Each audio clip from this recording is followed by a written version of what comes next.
நேற்று நம்ம ஆந்திரா தோட்டத்தில் பண்ணைக்குட்டை அமைக்கிற வேலையில் இருந்தோம். அப்போ இங்கே தருமபுரியிலேருந்து ஒரு அவசர அலைபேசி அழைப்பு வந்துச்சு. என்னன்னு கேட்டால், நம்ம இப்போ ஒரு 2 வருடங்களுக்கு முன்னாடி எல்என்டி பைபாஸ் தொப்பூர் டோல்கேட் அலுவலகம் இருக்கு இல்லைங்களா, அந்த அலுவலகத்தோடனும் இங்கே தருமபுரி இம்பார்ட்டண்ட் அஃபீஷியல்ஸோடவும், அதாவது கவர்மெண்ட்டோடையும் சேர்ந்து ஒரு சிஎஸ்ஆர் ஆக்டிவிட்டி செஞ்சுருந்தோம். வீடியோலாம் நம்ம சேனலில் போட்டிருந்தோம். என்னென்னா குறுங்காடு அப்படின்னு சொல்லி ஒரு வீடியோ போட்டிருந்தோம். இங்கே தருமபுரியில் ஒட்டப்பட்டி அப்படிங்கிற இடத்துல வந்து ஒரு ரயில்வே கேட் இருக்குது, லெவல் கிராசிங் இருக்குது. அந்த ரயில்வே கேட்டை ஒட்டி மக்களின் பயன்பாட்டுக்காகவும் பிராணவாயு O2 அந்த ப்ராஜெக்டில், அதாவது O2 செக்ரிகேஷன் ப்ராஜெக்டில் இங்கே வந்து நம்ம ஒரு ஏக்கர் நிலத்தில் கிட்டத்தட்ட 4500 மரங்களை நட்டு வளர்த்துட்டு இருந்தோம். இப்போ போன வருடத்தின் வின்டரில், அதாவது போன வருடத்தோட குளிர்காலத்தில் மூடு பனி ஆனது ரொம்ப அளவுக்கு அதிகமாக இருந்ததாலையும், உடனே கிளைமேட் சேஞ்ச் ஆனதாலையும், வெப்ப மாறுதலாலையும் இங்கே அந்த ஒரு ஏக்கரில் நம்ம மக்களின் பயன்பாட்டிற்காக நடைபாதை பூங்காவுக்காக அமைத்து கொடுத்த அந்த இடத்துல இருந்த பெரும்பாலான மரங்கள் ரொம்ப காய்ந்து போச்சு அப்படின்னு ஒரு தகவல் வந்துச்சு. உடனே ஆந்திராவிலிருந்து இப்போ தருமபுரிக்கு கிளம்பி வந்துட்டோம். அந்த பூங்காவுக்கு வெளியில தான் நின்று நான் பேசிக்கிட்டு இருக்கேன். இப்போ அந்த பூங்காக்குள்ள போய் அந்த பூங்காவோட நிலைமை என்ன, எப்படி என்ன ஏதுங்கிறத உங்களுக்கு காமிக்க போறேன். விவசாயத்தை விரும்பும் அனைத்து நண்பர்களுக்கும் உங்கள் கோ இந்தியா கிரீன் சேனல்ல இருந்து உங்கள் தீபி நண்பான வணக்கம். இன்னைக்கு நம்ம தருமபுரி குறுங்காட்டில் இருக்கோம். அந்த குறுங்காடு எப்படி இருக்கு, மக்களின் பயன்பாட்டுக்கு தகுதியுடையதா இருக்கா இல்லையா அப்படிங்கிறத நம்ம உள்ள போய் பார்க்கலாம் வாங்க.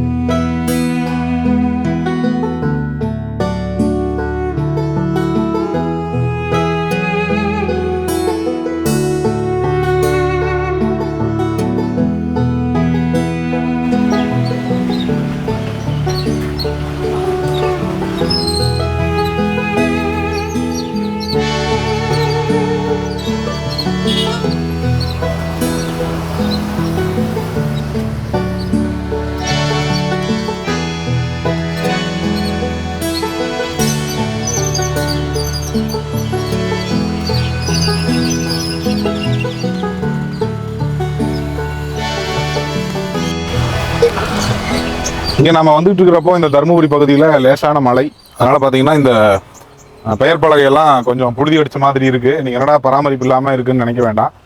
ஆனால் இங்கே வந்து இந்த அதீத பனிப்பொழிவு காரணமாக இங்கே இருக்கக்கூடிய எல்லா மரங்களோட நுனியும் பார்த்தீங்கன்னா கருகி போயிருக்கு. ஆனால் மரம் வந்து பச்சையாக தான் இருக்குது. மரத்திற்கும் அதோட உயிர்ப்பு தன்மைக்கும் எந்த விதமான பிரச்சனையும் இல்லை. எப்படி சொல்கிறேன் அப்படின்னு பார்த்தீங்கன்னா, மரத்தோட பசுமை தன்மை அப்படியே தான் இருக்குது. ஆனால் இந்த இந்த நுனி பாருங்கள், இந்த நுனியெல்லாம் வந்து உங்களுக்கு பனியின் காரணமாக வாடி போய் கிடக்கு. அதுவும் இல்லாமல் இப்போ இங்கே ஒரு வார காலமாக இங்கே நம்ம அமைத்திருந்த மோட்டார் பம்ப், அதாவது ஆழ்துளை கிணறு அமைச்சு மோட்டார் பம்ப் போட்டிருந்தோம் இல்லையா, அந்த மோட்டார் பம்ப் வந்து இயங்கலை. ஒரு பிரச்சனை, ஏதோ ஒரு மின்சார குறைபாடுனால அது ஒரு பிரச்சனை ஆயிடுச்சு. அதனால அப்போ அந்த மோட்டார் வந்து ஸ்பெஷலாக ஆர்டர் பண்ணி வாங்கினது. ஏன்னா ஆழ்துளை கிணறோட ஆழம் அதிகம் அப்படிங்கிறதாலையும், இது வந்து பப்ளிக் யூஸ் பண்ணுற இடங்கிறதுனால இங்கே நமக்கு சிங்கிள் ஃபேஸ் மின்சாரம் தான் இருந்துச்சு. அப்போ சிங்கிள் ஃபேஸில் ஆழம் அதிகமாக இருக்கிற ஆழ்துளை கிணறுல இயங்கக்கூடிய ஒரு சிறப்பு வாய்ந்த ஒரு மோட்டார் பம்பை நம்ம ஆர்டர் பண்ணி கோயம்புத்தூர்லேருந்து கொண்டு வந்து தான் இந்த பார்க்கில் போட்டிருந்தோம். அப்போ அது பிரச்சனை ஆகும்போது நம்ம இங்கே லோக்கல் இதை வச்சு அதை சரி பண்ண முடியாதுன்னு கோயம்புத்தூருக்கு அனுப்பிச்சிருக்கோம். அது ஒரு 2-3 நாளில் திரும்ப வந்துடும். வந்த உடனே அந்த பம்பை வந்து இங்கே பொருத்திட்டு திரும்ப தண்ணீர் கொடுக்க ஆரம்பிச்சோம்னா கண்டிப்பாக இது எல்லாமே உயிர் பெற்று வந்துடும். உங்களுக்கு பார்த்தா தெரியும்னு நினைக்கிறேன். பின்னாடி வந்து இருக்கிற மரங்கள் வந்து லேசாக காய்ந்திருக்கு. இலையுதிர் காலம் அதாவது இலையுதிர் காலம் வந்து ஆரம்பிச்சது. அதனால இருக்கிற இலைகள் எல்லாம் வந்து கொட்டி இருக்கு. கீழே பார்த்தீங்கன்னா ஒரு போர்வை மாதிரி போத்தி இருக்கு. இந்த தருமபுரி குறுங்காட்டை வந்து நம்ம தொடர்ந்து பராமரிச்சுக்கிட்டு தான் வந்துட்டு இருக்கோம். இருந்தாலும் இங்கே இரவு நேரங்களில் இங்கே இருக்கக்கூடிய பகுதி மக்கள் வந்து உள்ளுக்குள்ளே நிறைய குப்பை போடுறதும், தேவையில்லாத வேலைகளை செய்கிறதும், அந்த மாதிரியான பிரச்சனைகளும் இங்கே இருக்குது. இங்கே பின்னாடி இருக்கிற எல்லா மரங்களும் பார்த்தீங்கன்னா பார்க்கும்போது இந்த முல்லை நிலம் மழை இல்லாமல் போச்சுன்னா பாலையாக மாறும் இல்லையா, அந்த மாதிரியான ஒரு சூழலுக்கு வந்திருக்கு. மரங்களும் எல்லாமே பார்த்தீங்கன்னா உங்களுக்கு கொஞ்சம் காஞ்ச மாதிரி இருக்குது. ஆனால் இது வந்து மழைக்காலம், மாசி மாதம் மழைக்காலம் ஆரம்பிக்கிறதுக்கான அறிகுறி தான். இப்போ ஒரு அடுத்த வாரமே மழைப்பொழிவு ஏற்பட்டுருச்சுன்னா கண்டிப்பாக இங்கே இருக்கக்கூடிய எல்லா மரங்களும் திரும்ப இலை துளிர் விட்டு பசுமையாக மாறிடும். இப்போவும் பார்த்துக்கோங்க. இதுக்கப்புறம் இது பசுமையானதுக்கப்புறமும் நான் உங்களுக்கு ஒரு வியூ வந்து இதை வந்து நான் வீடியோ எடுத்து காமிக்கிறேன். நான் இன்னொரு விஷயத்தை வருத்தத்தோடு தெரிவிச்சுக்க கடமைப்பட்டிருக்கேன். தொடர்ந்து பொதுமக்கள் வந்து எந்த கட்சி ஆட்சிக்கு வந்தாலும் அவங்க மேலே குற்றச்சாட்டுகளை சுமத்திய வண்ணம் இருக்காங்க. இப்போது நம்ம கவர்மெண்ட்டும் ஒரு ப்ரைவேட் செக்டாரும், அதாவது இந்த எல்என்டி பைபாஸ் பற்றி சொல்கிறேன், அவங்களும் மக்களோட பயன்பாட்டுக்கு உயிர் காற்றை அதிகமாக உற்பத்தி செய்ய வேண்டி இந்த குறுங்காட்டை அமைச்சு கொடுக்கறதுக்கான செலவுகளை செஞ்சாங்க. சில லட்சங்கள் செலவாச்சு இதுக்கு. ஆனால் இங்கே வந்து பார்த்திங்கன்னா மக்கள் வந்து நிறையா பிளாஸ்டிக் பேப்பரை போடுறதும், அப்புறம் இந்த குழந்தைகளோட டயப்பரை கொண்டு வந்து இங்கே போடுறதும், இல்லை தேவையில்லாத அசுத்தமான காரியங்களை இங்கே செய்கிறதுமான நடவடிக்கைகள் இருக்காங்க. அப்போ இதுக்குள்ளே பார்த்தீங்கன்னா நிறைய பிளாஸ்டிக் பேப்பர்ஸ் எல்லாம் இருக்குது. இதை நம்ம முழுக்க சுத்தம் செஞ்சுட்டு இதில் தண்ணி கொடுக்குற வேலையை தான் நம்ம அடுத்த வாரத்தில் நம்ம ஆட்கள் இங்கே செய்ய போகிறாங்க.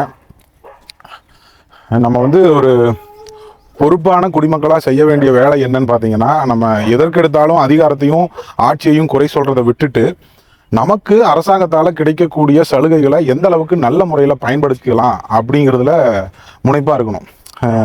பாருங்கள், காமிக்கிறேன் பாருங்கள், உங்களுக்கு பாருங்கள், தெரியுதா? இதுக்குள்ளே வந்து மது அருந்துறதும், சாப்பிட்டு அந்த தேவையில்லாத குப்பைகளை இதில் போடுறதுமான இந்த மாதிரியான வேலைகளை வந்து மக்கள் தொடர்ந்து இங்கே செஞ்சுக்கிட்டு இருக்காங்க. அதிகாரத்தில் இருக்கிறவங்களும் ஆட்சியில் இருக்கிறவங்களும் நமக்கு சலுகைகள் கொடுக்குறாங்க, கொடுக்கலன்னு சொல்ல முடியாது. ஆனால் நமக்கு கொடுக்குற அந்த சலுகைகளை நம்ம சரியான முறையில் பயன்படுத்திக்கணும். அப்படி இல்லைன்னா அவங்க எவ்வளவு நமக்கு செஞ்சு கொடுத்தாலும் அது நமக்கு வந்து கண்டிப்பாக போதாது, அது நிலைத்தும் நிற்காது. இதை பார்க்குறப்ப ரொம்ப வருத்தமாக இருக்குது. ஏன்னா இந்த பகுதியில் வாழ்கிற மக்களுக்காக தான் இந்த குறுங்காட்டை வந்து நம்ம அமைச்சு கொடுத்துருக்கோம். ஆனால் இந்த பகுதி மக்களை இதை வந்து பராமரிக்கிறதுக்கு உதவிகரமாக இல்லை அப்படிங்கும்போது நமக்கு அது கொஞ்சம் வருத்தமாக தான் இருக்குது. மக்கள் இங்கே நிறைய பேர் வந்து நடைப்பயிற்சி செஞ்சுக்கிட்டு இருக்காங்க. பார்க்கும்போது ரொம்ப மகிழ்ச்சியாக தான் இருக்குது. கொஞ்சம் மக்களும் கவனத்தில் வச்சுக்கணும் அதைய.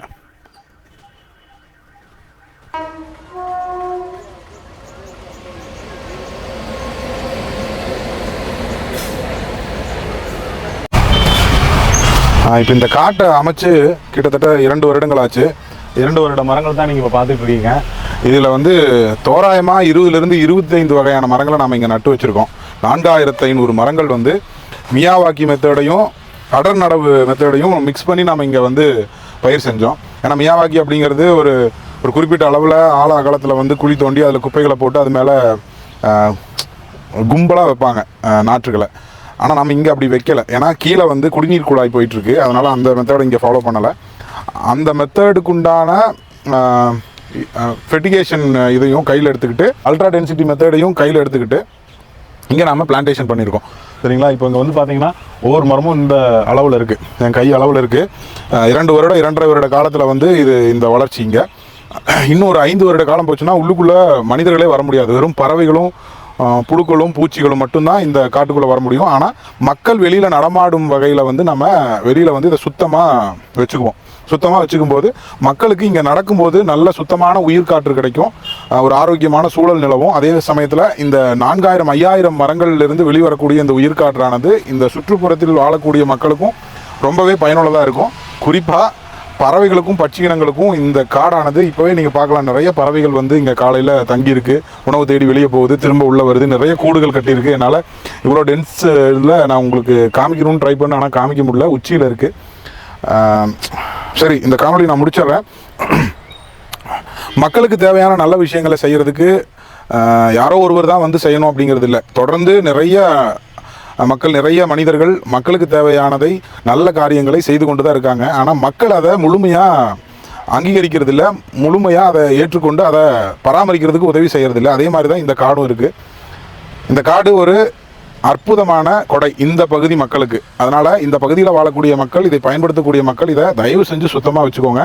நீங்கள் ஒருவேளை தருமபுரி பகுதியில் ஒட்டப்பட்டி ரயில்வே கேட் பகுதியில் இருக்கிற மக்களாக இருந்துச்சுன்னா, இதை பார்த்துட்டு இருந்தீங்கன்னா தயவு செஞ்சு உங்கள் நண்பர்களுக்கு பகிர்ந்து கொடுங்க. அப்பப்போ இங்கே வரும்பொழுது இந்த இடத்தை சுத்தம் செய்து சுத்தமாக வைத்துக்கொள்ள தயவு செஞ்சு உங்களுடைய உதவி எங்களுக்கு கண்டிப்பாக தேவை. அதனால் கண்டிப்பாக இந்த குறுங்காட்டை நீங்கள் உங்கள் வாழ்க்கை முறைக்கு பயன்படுத்திக்கோங்க. இந்த குறுங்காட்டை சுத்தமாக வைத்துக்கொள்ள உதவி செய்யுங்க.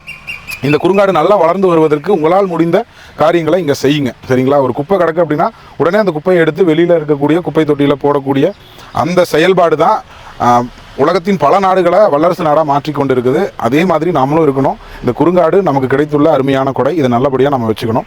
தொடர்ந்து இணைந்திருங்க.